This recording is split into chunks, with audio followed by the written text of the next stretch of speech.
ರಾಜ್ಯದಲ್ಲಿ ನಾಯಕತ್ವ ಬದಲಾವಣೆಯ ಯುದ್ಧಕ್ಕೆ ಕದನ ವಿರಾಮ ಸಿಕ್ಕಿದೆ. ಆದರೆ ಶಾಸಕರ ಅಸಮಾಧಾನಕ್ಕೆ ತುತ್ತಾಗಿರುವ ಸಚಿವರಿಗೆ ಡವ ಶುರುವಾಗಿದೆ.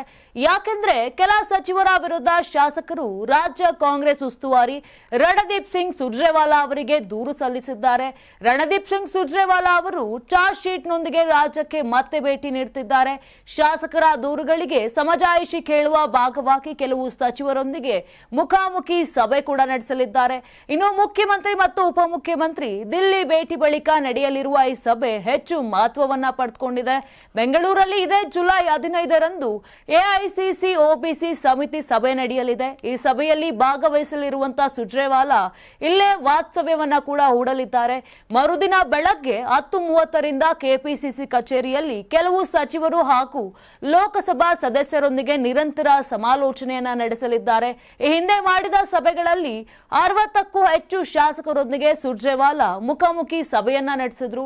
ಈ ವೇಳೆ ಅನೇಕ ಶಾಸಕರು ಸಚಿವರ ವಿರುದ್ಧ ದೂರುಗಳ ಸುರಿಮಳೆಯನ್ನ ಕೂಡ ಹೇಳಿದ್ರು.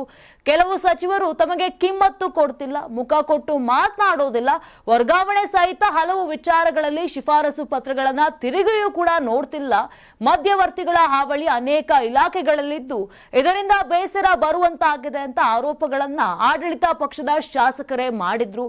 ಈ ದೂರುಗಳನ್ನ ಕೆಲವರು ರಾಜ್ಯ ಉಸ್ತುವಾರಿ ಸೂಚನೆ ಮೇರೆಗೆ ಲಿಖಿತವಾಗಿಯೂ ನೀಡಿದ್ದಾರೆ. ಇನ್ನು ಪೂರಕ ದಾಖಲೆಗಳನ್ನ ಕೂಡ ನೀಡಿದ್ದಾರೆ. ಹಿಂದಿನ 2 ಭೇಟಿಗೆ ಮುನ್ನ ಹಿರಿಯ ಶಾಸಕರು ಮಾಧ್ಯಮಗಳ ಮುಂದೆಯೇ ನೇರವಾಗಿ ಆರೋಪವನ್ನ ಮಾಡಿದ್ದರು. ಅಲ್ಲದೆ ಹಣ ಕೊಟ್ಟವರಿಗೆ ಮಾತ್ರ ಮನೆ ಎಂದು ರಾಜ್ಯ ಯೋಜನಾ ಆಯೋಗದ ಉಪಾಧ್ಯಕ್ಷ ಬಿಆರ್ ಪಾಟೀಲ್ ವಸತಿ ಸಚಿವರ ಆಪ್ತ ಕಾರ್ಯದರ್ಶಿಯೊಂದಿಗೆ ನಡೆಸಿದ ಆಡಿಯೋ ತುಣುಕು ಸಂಚಲನವನ್ನ ಕೂಡ ಮೂಡಿಸಿತು. ಇದೆಲ್ಲವೂ ಸಚಿವರೊಂದಿಗೆ ಸುರ್ಜೇವಾಲಾ ನಡೆಸಲಿರುವ ಮುಖಾಮುಖಿ ಸಭೆಯಲ್ಲಿ ಚರ್ಚೆಗೆ ಬರಲಿದೆ ಎನ್ನಲಾಗಿದೆ. ಇನ್ನು 4 ದಿನಗಳ ಹಿಂದಷ್ಟೇ ದಿಲ್ಲಿಗೆ ತೆರಳಿದ್ದ ಮುಖ್ಯಮಂತ್ರಿ ಸಿದ್ದರಾಮಯ್ಯ ಮತ್ತು ಉಪಮುಖ್ಯಮಂತ್ರಿ ಡಿಕೆ ಶಿವಕುಮಾರ್ ಸುರ್ಜೇವಾಲಾ ಅವರನ್ನ ಭೇಟಿಯಾಗಿದ್ದರು. ಈ ವೇಳೆ ಕೆಪಿಸಿಸಿ ಪದಾಧಿಕಾರಿಗಳ ನೇಮಕ ಸಹಿತ ಪಕ್ಷಕ್ಕೆ ಸಂಬಂಧಿಸಿದ ಹಲವು ವಿಷಯಗಳ ಕುರಿತು ಚರ್ಚೆಯನ್ನ ನಡೆಸಿದ್ದರು. ಇದಾಗಿ ವಾರದ ಅಂತರದಲ್ಲಿ ಸಚಿವರೊಂದಿಗೆ ಸುರ್ಜೇವಾಲಾ ಮುಖಾಮುಖಿ ಆಗಲಿದ್ದಾರೆ. ನಾನು 86 ಕೆಜಿ ಇದ್ದವಳು 71 ಕೆಜಿ ಬಂದಿದ್ದೇನೆ. ವಯಸ್ಸಾದ್ಮೇಲೆ ಎಷ್ಟು ಸ್ಮಾರ್ಟ್ ಆಗಿ ಕಾಣ್ತೀರಾ ಅಂದ್ರೆ ಜಿನ್ನಿ. 126 ಕೆಜಿ ವೇಟ್ ಇದ್ದು ನಾವು ಈಗ 114 ಕೆಜಿ ಲೆಕ್ಕ ಬಂದಿದ್ದೀವಿ. ಯಾವುದೇ ಸೈಡ್ ಎಫೆಕ್ಟ್ ಆಗಿಲ್ಲ. 84ರಿಂದ 50 ಕೆಜಿ ಬಂದೆ. ಆಮೇಲೆ ಸಣ್ಣಗೆ ಫಿಟ್ ಆಗಿದ್ದೀನಿ. ಅದಕ್ಕೆ ನಾನು ಯೂಸ್ ಮಾಡ್ತಾ ಇರೋದು ಜೀನಿ ಸ್ಲಿಮ್.